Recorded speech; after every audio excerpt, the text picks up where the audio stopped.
Bonjour à tous, je suis Christy Sanson, présidente de l'association Merci les copines le réseau. Aujourd'hui, je vous présente Solène, web développeuse avec SoWeb Création et créatrice de l'entreprise Elaya avec son associée Aurore.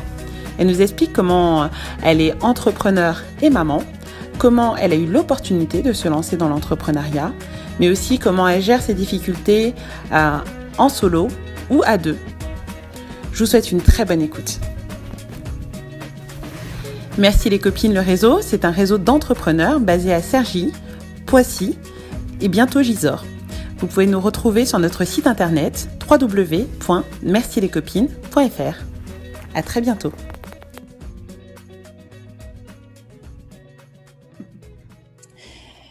Bonjour Solène Wagnoun. Bonjour Christy, comment ça va? Ça va et toi? Ça va. Bon, alors aujourd'hui on va présenter un petit peu ton activité. On va voir, on va te présenter ton et plutôt tes activités. On va parler un petit peu de l'entrepreneuriat en général et de l'entrepreneuriat comme tu le vis. De tes projets, du réseau, de tout l'ensemble qui te caractérise là par rapport à l'entrepreneuriat. Et alors on va commencer. Présente-toi. Très bien, donc moi c'est Solène Wayoun, donc je suis web développeuse. Je me suis lancée en entrepreneuriat il y a 5 ans, donc en freelance. Voilà, je fais des sites internet pour les entreprises. J'ai développé un peu mon activité autour de la formation, donc pour aider les entrepreneurs à créer leur propre site ou pour simplement l'administrer. Et puis en parallèle, j'ai lancé une activité avec une de mes amies. On a créé une marque de prêt-à-porter fabriquée en France, responsable et solidaire. Voilà, mes deux activités principales. Alors, la première activité, tu l'as commencé quand?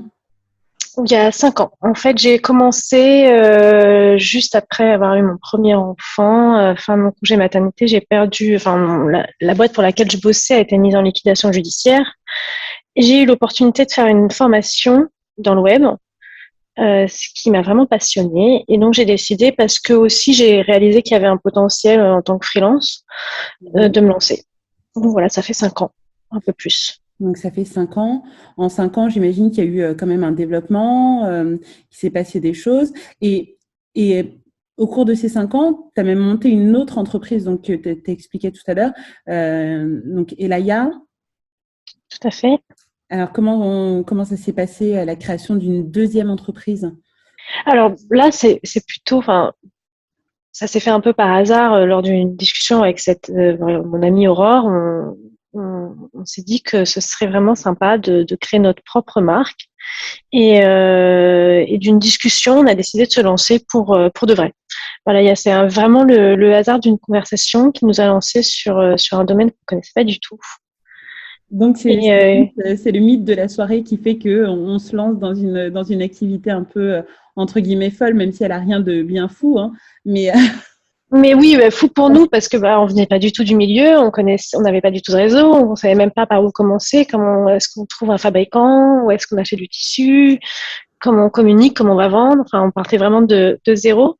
Donc c'était un peu fou. Donc, mais voilà alors. Ok, d'accord. Voilà. Okay. Donc, l'idée par la passion. C'est ça. Donc, en fait, tu as une première entreprise, tu en crées avec Aurore une deuxième. Comment on s'en sort avec deux entreprises pour le coup? Comment on s'en sort? Après, c'est une question d'être bien organisé. Hein. Ouais. Il faut un petit peu un temps pour tout.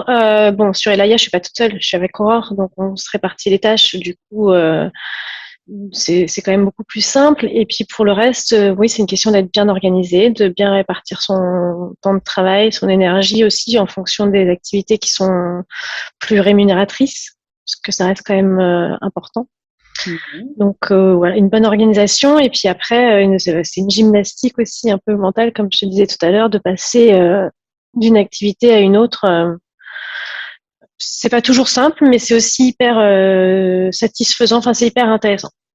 Est-ce que tu as mis au service tes compétences de ta première entreprise, justement, SoWeb Création, Oui, pour Elaya? bah oui, complètement. Bah, du coup, c'était aussi un peu l'idée de se dire on va se lancer sur Internet parce que bah, déjà, j'ai les compétences de nous créer un site Internet, donc ça nous fait des économies sur ce budget-là. Et puis j'ai des compétences en marketing. Et Aurore, elle a des compétences plutôt commerciales. Donc, on s'est dit, à joindre à deux, on réunit pas mal de compétences qui peuvent nous aider à monter cette idée folle. D'accord. Et Elaya, donc, vous avez réussi donc à développer ensemble. Donc, sur la partie SoWeb Création, tu es toute seule. Et Oui. sur Elaya, vous êtes deux. Euh, Quelle est la différence entre la gestion seule et la gestion à deux d'une société? Alors, moi, je vois pas vraiment de différence parce qu'en fait, finalement, sur ce web, oui, je suis toute seule, mais je suis pas vraiment seule parce que je travaille pour des clients.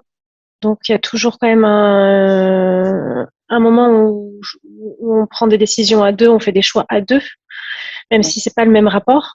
c'est ça. Et versus sur Elaya, on a quand même, malgré tout, chacune nos fonctions, même D'accord. si les grandes décisions sont prises conjointement.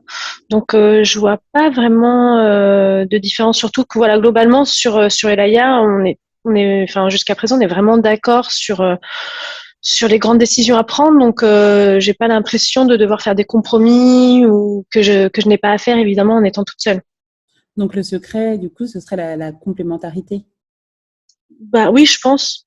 Mm. Effectivement, parce que du coup, on se respecte aussi chacune sur nos compétences. Donc on écoute l'autre et quand c'est son terrain de compétence, bah, on respecte aussi son opinion là-dessus, tu vois ce que je veux dire. Oui, bien sûr, bien Donc sûr. du coup, ça permet, enfin, globalement, c'est assez fluide. On n'est pas toujours d'accord, mais on n'a pas de difficulté à prendre des décisions.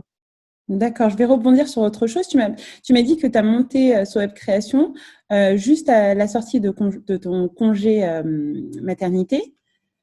Oui. Comment ça se passe? Comment ça se passe quand on crée une entreprise alors qu'on a un petit en bas âge, un petit en bas âge, je me répète, mais qu'on a c'est pour montrer bah, la difficulté de la chose, tu sais.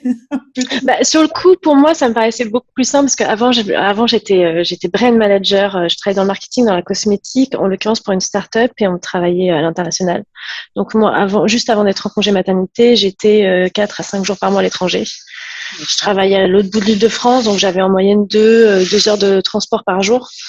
Donc du coup, me retrouver freelance à la maison avec un enfant en bas âge, pour moi, c'était vraiment le bonheur parce que c'était beaucoup plus facile pour moi de m'organiser. Je pouvais plus profiter de lui. Après, il est parti à la crèche, donc j'avais le temps pour moi de travailler et le temps pour m'occuper de lui sans les voyages à l'étranger, sans les heures dans les transports, sans tout ça. Donc en ça, au début, c'était vraiment super. Au début, j'étais vraiment très très contente de ce choix. C'est devenu plus compliqué à l'arrivée de la deuxième parce que bah, du coup là, j'ai pas eu de mode de garde. Et pourtant, tu n'étais plus en lancement. J'étais plus en lancement, mais au contraire, j'étais en expansion et Ouais. ça m'a un petit peu coupé dans l'élan parce que bah, j'avais pas de mode de garde sur le début. Et donc du coup, j'ai dû essayer de jongler entre m'occuper d'un nourrisson et gérer ma boîte. Ça s'est pas toujours passé comme je voulais. D'accord. Du coup, à un moment donné, bah, j'ai préféré m'occuper d'elle, le temps de trouver une vraie solution pour pouvoir avoir du temps pour travailler efficacement. Donc, tu as refait une pause, c'est ça? C'est-à-dire que, enfin, Ouais. refait. T'as pas fait de pause depuis le début de l'activité, mais au moment où la deuxième est arrivée, tu t'es senti un petit peu obligée de faire cette pause. Alors, c'était plus par rapport à la logistique finalement. Oui, c'est impossible de faire les deux en même temps, d'être sur une création d'un site internet et de m'occuper de la petite, tu vois. Donc du coup, effectivement, tant que j'avais pas de mode de garde, je me suis consacrée à elle. Et puis quand on a eu un mode de garde, et ben là, du coup, j'ai pu reprendre mon activité. Et c'est là qu'est arrivé le confinement. Au final, être maman et entrepreneur, pour toi, tu le résumerais comment? Bah déjà, il y a un aspect, enfin, c'est super parce que tu as beaucoup de liberté en tant qu'entrepreneur pour gérer ton planning, donc tu es quand même vachement dispo pour eux. quand ils ont besoin et quand tu en as envie, évidemment. Donc, tu peux passer vachement plus de temps avec eux. Et l'inconvénient, c'est que tu deviens peut-être aussi un petit peu dans le cadre, par exemple, d'un confinement, ou comme ce qui s'est passé ces derniers mois, tu te retrouves aussi peut-être un petit peu coincé dans cette fonction de maman et un peu moins dans la fonction d'entrepreneur. Donc c'est qui tout double. Enfin, il y a un côté très épanouissant et beaucoup de liberté qui sont appréciables, Mhm. mais tu peux aussi te retrouver enfermé en mère au foyer parce que tu bosses à la maison et tu es aussi à leur merci, Ça, à leur dispo. ça a duré combien de temps cette période où tu as dû te réorganiser, trouver une solution et ensuite repartir sur ton activité normalement? Jusqu'à il y a pas très très longtemps, parce qu'il y a encore il y a pas longtemps, il y avait beaucoup de fermetures il y a eu des fermetures d'écoles pour cause de Covid, j'ai eu des problèmes de nounou. Donc il y a encore pas longtemps, c'était compliqué de pouvoir me consacrer correctement à mon activité d'entrepreneur. D'accord. L'année 2020, elle s'est passée comment pour toi? Parce que justement, comme tu parles de confinement, de fermeture d'école, en plus, alors toi, tu avais ta petite qui arrivait en Mm. 2019, Ouais, en 2020, donc elle est encore toute petite.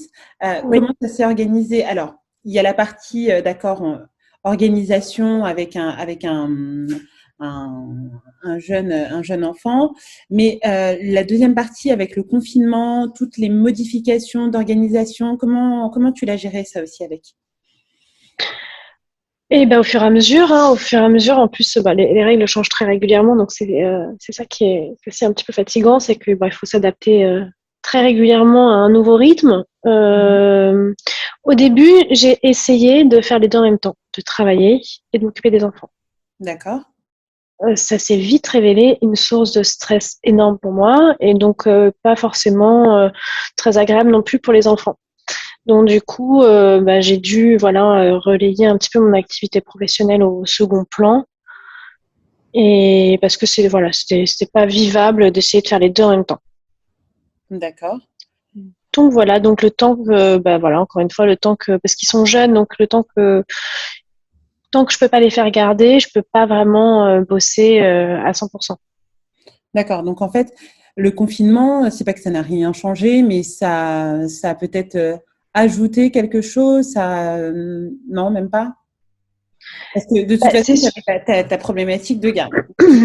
voilà, c'est-à-dire que à un moment où ma fille commençait à avoir une nounou et tout, et où j'aurais pu commencer à reprendre une activité normale, le confinement m'a refait repartir dans cette problématique de garde et donc de m'occuper des enfants et donc de pouvoir moins travailler. Bon. Aujourd'hui, Voilà. c'est beaucoup mieux.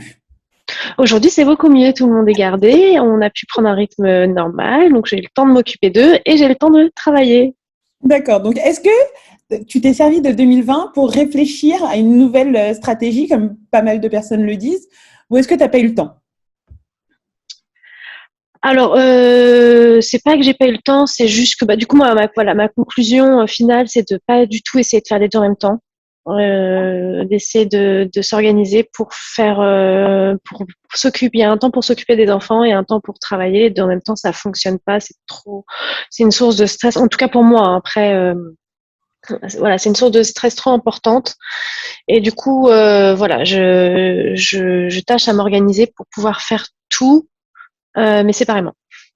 D'accord. Donc, finalement, la gestion des deux, c'est plutôt, en tout cas pour toi, ça a été plutôt compliqué. Oui, oui, oui, D'accord. complètement. Oui, après, c'est ton expérience, hein. Oui, oui. Au niveau du coup, donc, on laisse passer 2020, hein, Mhm. dans des projets. Quels sont tes projets actuellement? Qu'est-ce que tu as mis en place donc justement pour faire la relance? Alors, donc déjà, pour ce qui est de ce web, mon objectif, il est de développer la formation. Donc, que ce soit la formation auprès des entrepreneurs, que même l'enseignement autour du digital. Mhm. C'est vraiment ce que j'aimerais. Bon, j'aime bien mon métier de web développeur, mais j'aimerais bien, plutôt axer sur la formation et l'enseignement. Mhm. Et puis sur Elaya, bon, on a passé un moment assez difficile dernièrement. On a rencontré plusieurs difficultés sur notre dernière collection. Donc là, l'objectif, c'est de se remettre un peu d'aplomb pour pouvoir lancer rapidement une nouvelle collection. Vous On avez espère rencontré pour quel cet type été. de difficultés? Mais, plusieurs, déjà des difficultés de production, bon, déjà des difficultés de délai de livraison pour ce qui est approvisionnement en matières premières, en tissu. Mhm. On a perdu beaucoup de temps. Bon, ça encore, c'est un tout petit problème.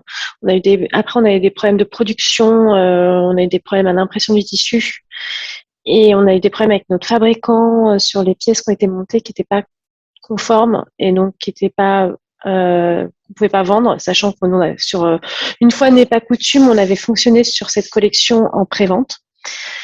Et donc, on avait vendu les pièces avant qu'elles soient confectionnées. Et du coup, il y a un certain nombre de pièces qui n'étaient pas conformes et qu'on n'a pas pu envoyer. Donc, on a dû rembourser. Comment vous avez géré ça sur Elaya? Alors, il y a deux choses. Il y a la gestion pure et dure, c'est-à-dire vis-à-vis des clientes. On a essayé d'être le plus transparente possible. Donc, on les a appelées une par une. On a essayé de communiquer au mieux avec elles, de leur faire des propositions commerciales pour, voilà, Et essayer de. vous avez eu quel retour de vos clientes à ce moment-là? Parce que c'est pas évident de se dire, bon, Alors, on a une difficulté, on appelle, et puis appeler, ça veut dire être vraiment en frontal avec le client. Comment ça se passe à ce moment-là? alors, nous, ce qu'on s'est dit, c'est que d'abord, bon, les filles, elles ont attendu déjà un petit moment pour être livrées et en plus, on peut pas les livrer. Donc, se cacher derrière un mail. Là, l'opération qu'on avait fait sur ces préventes, c'était vraiment dans un objectif d'accroître notre notoriété. Répondre par un mail, c'est le meilleur moyen de perdre les clientes. Donc, on s'est Alors, dit, si on appelle, là, au moins, déjà, elles se disent, bon, elles font un effort, voilà, c'est des vraies entrepreneuses, elles rencontrent des difficultés, ça arrive. Je pense que, et puis en frontal, t'oses moins aussi, Alors, juste pour les personnes qui connaissent pas du tout Elaya, parce que en fait moi oui. je parle parce que ben oui je connais et ben oui j'ai mon pantalon, j'ai ma veste, j'ai tout ce qu'il faut, mais au niveau, mais pour celles qui connaissent pas du tout, pour celles et ceux pardon qui connaissent pas du tout Elaya, est-ce que tu peux expliquer un petit peu ce que vous voulez mettre en avant, quel est votre quelles sont les valeurs d'Elaya? Qu'est-ce que Elaya, c'est quel type de marque? Qu'est-ce que c'est? Alors, Elaya, c'est du prêt-à-porter féminin qui est fabriqué à Paris. Donc, c'est des collections capsules. Nous, nos valeurs avec Elaya, c'est une mode responsable et une mode durable. Donc, c'est des pièces incontournables du dressing qui sont faites pour durer, qui sont faites dans des matériaux tant que faire se peut, qui sont bio, qui sont fabriqués en France, ou naturels et fabriqués en Europe. Voilà, on essaie de travailler sur des circuits courts, on essaye de travailler avec des artisans. On fait imprimer, par exemple, tous nos impressions d'hirondelles, c'est un motif qui est propre à notre marque. On les fait imprimer chez une imprimeuse du Val d'Oise, qui est juste à côté de nous. Alors, on essaie de faire d'être sur des circuits courts, une mode responsable, une mode durable, avec des pièces qui sont faites pour durer. Voilà. D'accord. Et solidaire, on a choisi de soutenir une association qui s'appelle Endomine, enfin EndoFrance et Endomine, dont l'objectif est de soutenir la recherche contre l'endométriose. Ok. Donc déjà, on y voit un peu plus clair. Donc, on revient sur, donc la gestion de la difficulté au niveau de pièces qui ne sont pas arrivées. Donc, les pièces n'arrivent pas. Vous contactez les clientes par téléphone et quels sont les retours que vous avez à ce moment-là?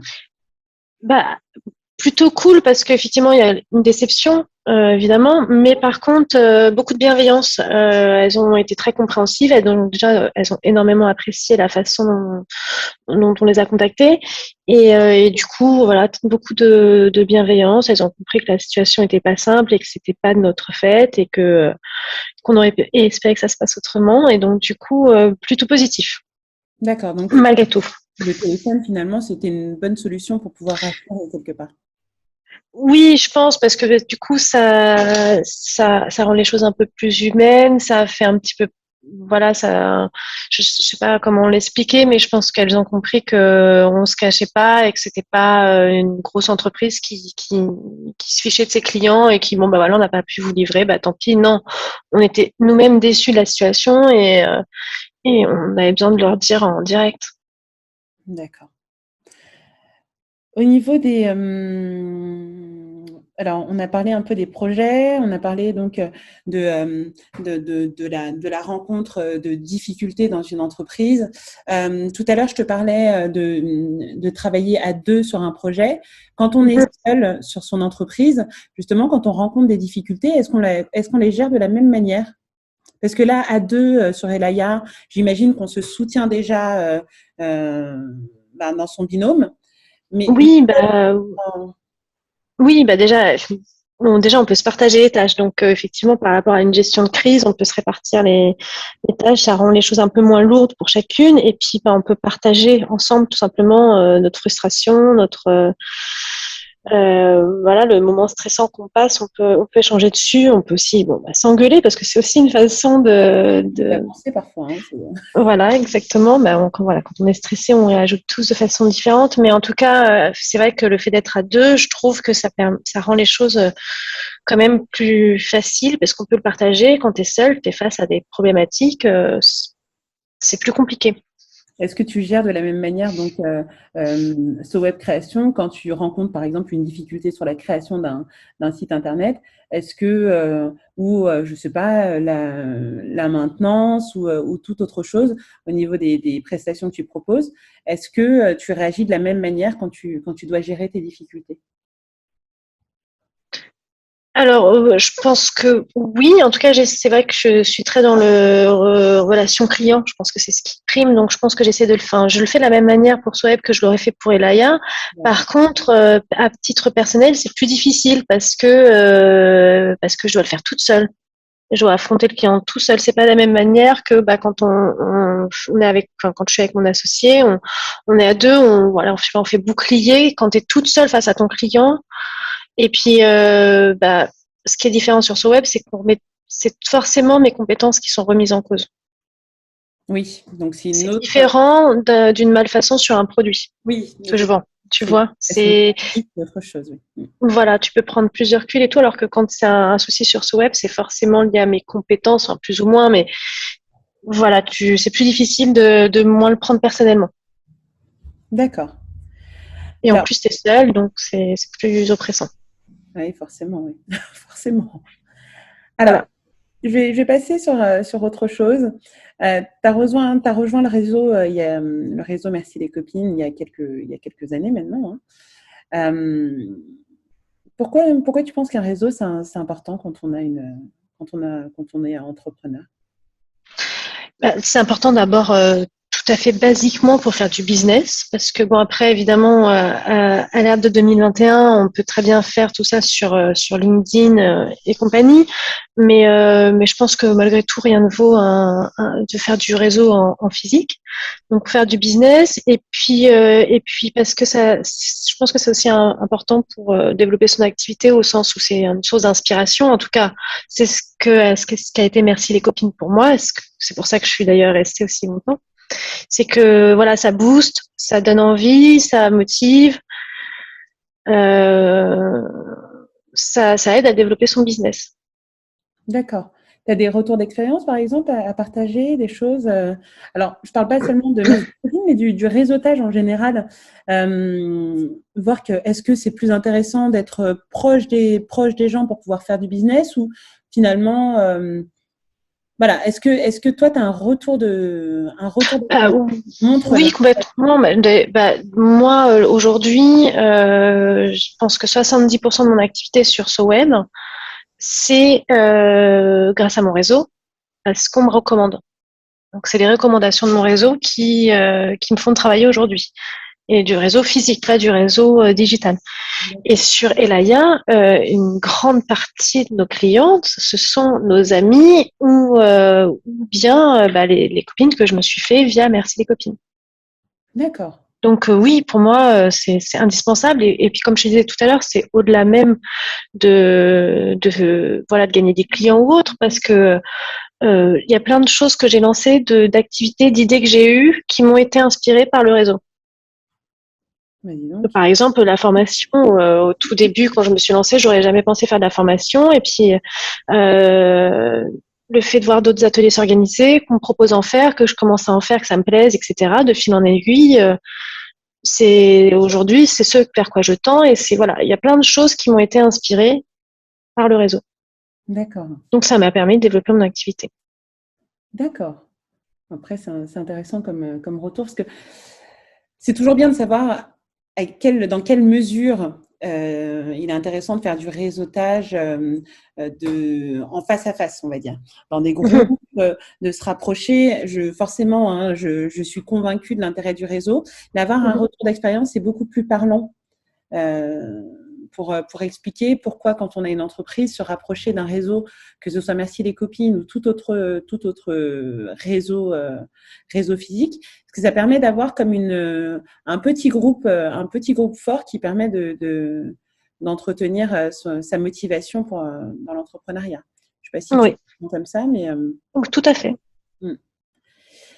alors, j'ai encore envie de discuter parce que je vois qu'on arrive vers la fin, mais en fait, j'ai encore j'ai encore des questions. Dis-moi tout.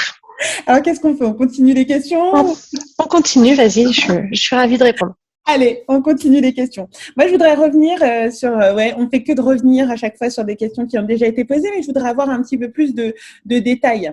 Tu as dit que tu avais fait une pause sur l'entreprise au moment où c'est devenu un petit peu compliqué pour la garde, pour la garde de la deuxième. Pour ton premier, tu n'as pas fait de pause? Bah, du coup, mon premier, en fait, ce qui s'est passé, c'est que à la fin de mon congé maternité, donc je suis licenciée. Quand je suis enceinte, j'ai eu le droit d'avoir une place en crèche puisque à ce moment-là, j'étais salariée. Donc, quand j'accouche de mon premier, j'ai une place en crèche. Il avait 4 mois et demi. Donc, à ce moment-là, je fais ma formation. Dans la foulée, je me lance mon entreprise. Mon enfant, il est à la crèche. Ça roule tout seul, en fait. D'accord. D'accord, mais est-ce que souvent on dit voilà, c'est le premier, on se sent un petit peu chamboulé, c'est un petit peu, c'est pas forcément évident, même si parce que il y a comment dire la découverte d'une nouvelle organisation. Toi, même s'il est gardé, hein, même si parce qu'on peut avoir d'autres difficultés, parce qu'il n'y a pas que la garde hein, comme difficulté lorsqu'on a son premier enfant. Au-delà de la garde, au-delà de la partie, je vais répéter encore, logistique, cette partie-là, créer son entreprise avec son premier enfant, pour toi, tu l'as trouvé, t'as trouvé, comment dire, la démarche évidente? Oui, plutôt, ouais, plutôt parce qu'en fait, du coup, comme je disais, moi, j'avais un rythme avant mon enfant qui était quand même assez intense. Ouais, Et bien sûr, j'aurais pu le maintenir, mais je pense que c'était vraiment un bonheur de pouvoir passer plus de temps avec mon enfant et de pas d'avoir une activité qui me permettait d'être plus avec lui. Donc en fait, J'ai vraiment eu la chance de pouvoir profiter de lui, ce qui n'aurait pas du tout été le cas si à 2 mois et demi, j'avais dû reprendre le boulot que j'avais avant et être 4 jours par mois à l'étranger et bah oui, partir. par rapport à Tu vois, tu pars le matin à 7 heures, tu rentres le soir à 7 heures, tu vois jamais ton enfant. Enfin, voilà. Bah oui. J'avais beaucoup de salons professionnels, donc c'était les week-ends. Enfin, j'avais un rythme de travail euh, qui fait que voilà, le fait de devenir entrepreneur, finalement, c'était beaucoup plus facile. Oui, c'est ça. Finalement, en fait, la difficulté n'est pas là. La Voilà. difficulté pour toi, Après, j'avais un cadre idéal, hein, puisque comme j'avais été licenciée, j'avais le chômage, donc j'avais pas d'inquiétude financière. J'avais une garde, donc du coup, puis je lance une activité qui demande peu d'investissement, puisque je suis freelance, donc j'ai besoin de mon ordinateur et d'internet et de bosser chez moi. Toutes les conditions étaient réunies. À ce moment-là, c'était plutôt entre guillemets facile. La difficulté est plutôt arrivée après. D'accord. Donc oui, toi, tu avais les conditions qu'il fallait pour pouvoir te concentrer sur un nouveau projet, le faire démarrer. Et donc, ça démarre. Les premiers clients, Oui. comment ça se passe?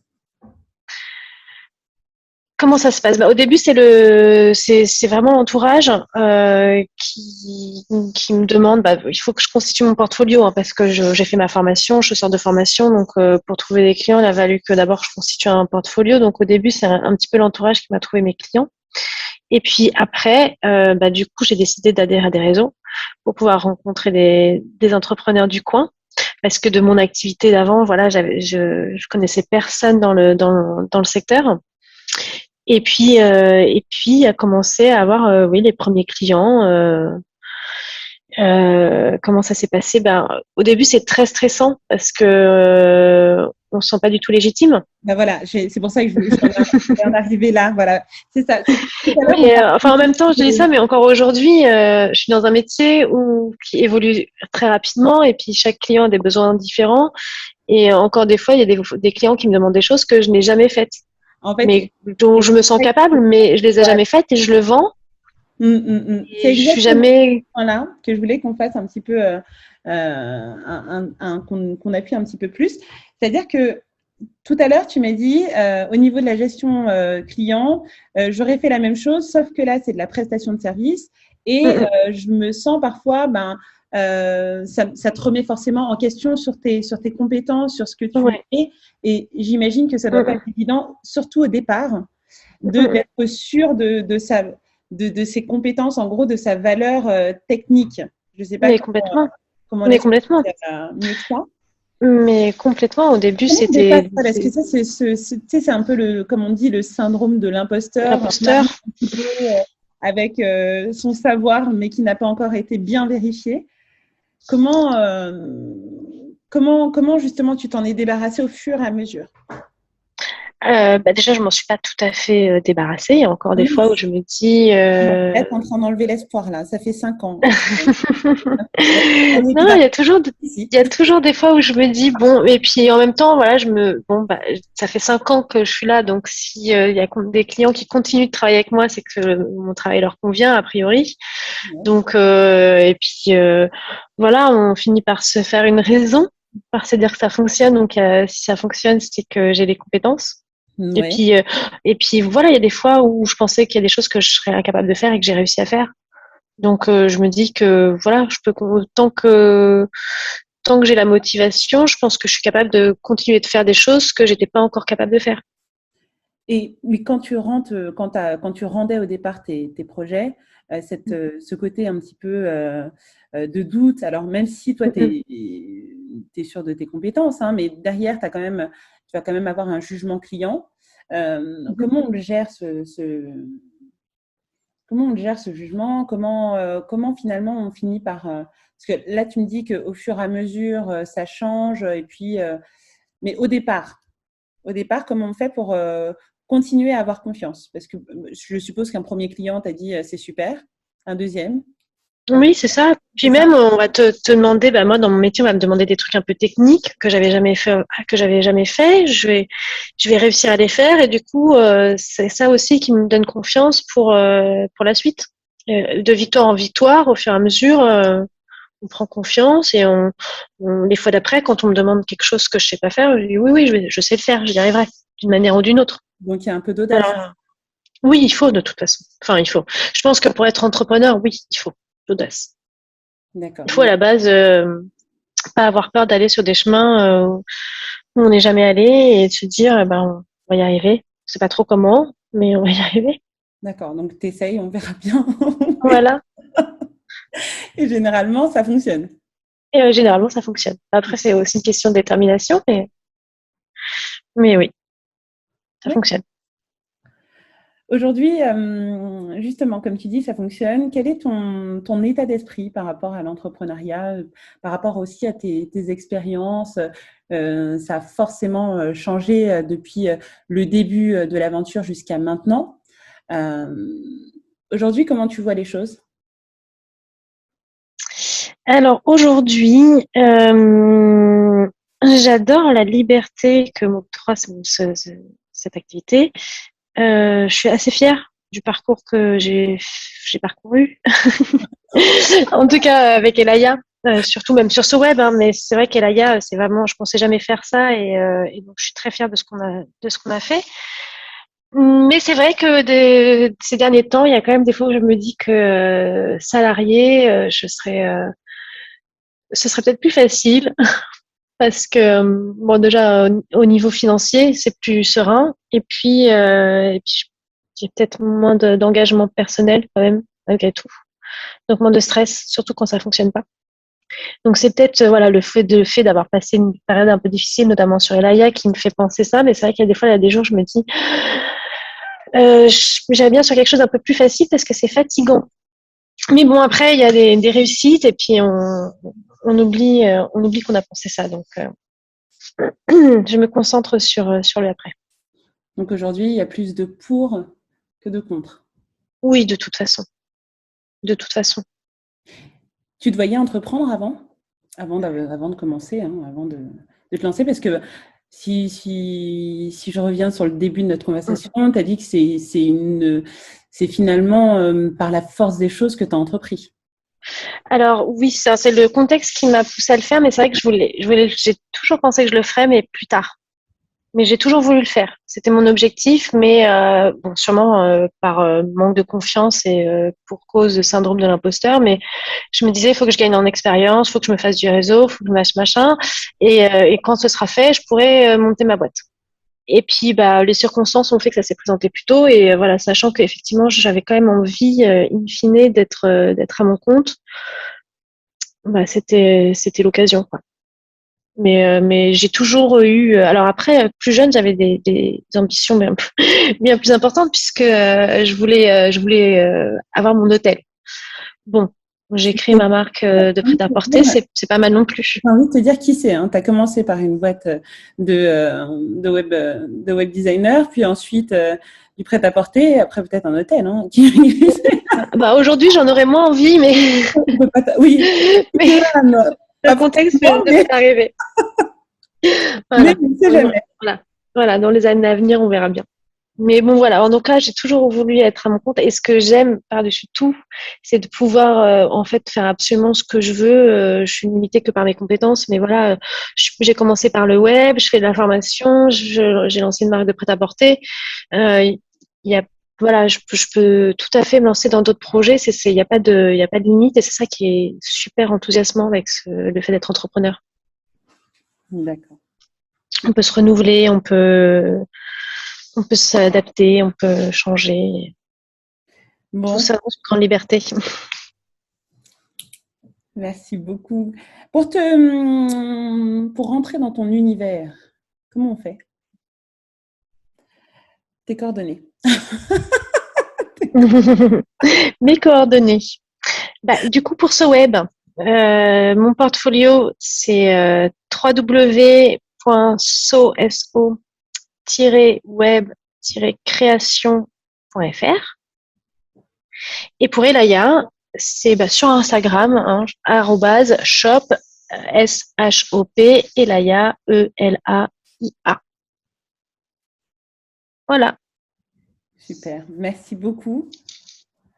On va te suivre donc sur ce web création pour ceux qui ont besoin de tout ce qui est web designer, web développeuse, d'une web développeuse plutôt, hein. Mais c'est la création de sites internet et puis la maintenance des sites aussi. La maintenance et puis la formation. Je vous aide à créer votre propre site et à l'administrer. Et puis sur Shop Elaya pour les fans de mode et même celles qui ne sont pas forcément fans de mode mais qui aiment les belles pièces. Sur Shop Elaya, il y a tout ce qu'il faut. Oui, pour une garde-robe durable et responsable.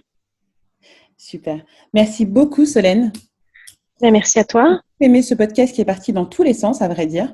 Oui, c'est vrai, mais bon. Là, j'avais fait un petit fil rouge. Je me suis dit, on va parler de ça, de ça, de ça. Et en fait, pas du tout. On est revenu plusieurs fois sur des sujets qui sont plutôt intéressants. Il y a la partie maman entrepreneur, il y a la partie entrepreneur solo, entrepreneur associé. Il y a plusieurs sujets qu'on a développés. Et puis l'opportunité de devenir aussi entrepreneur. Je pense que c'est un podcast quand même qui est assez complet et qui va pouvoir permettre à pas mal de personnes de s'identifier. Merci beaucoup d'avoir répondu aux questions. Et puis, pour ceux qui veulent te suivre, comme on l'a dit, c'est sowebcreation.fr et Shopelaya. Merci beaucoup, Christy. À très vite. À bientôt.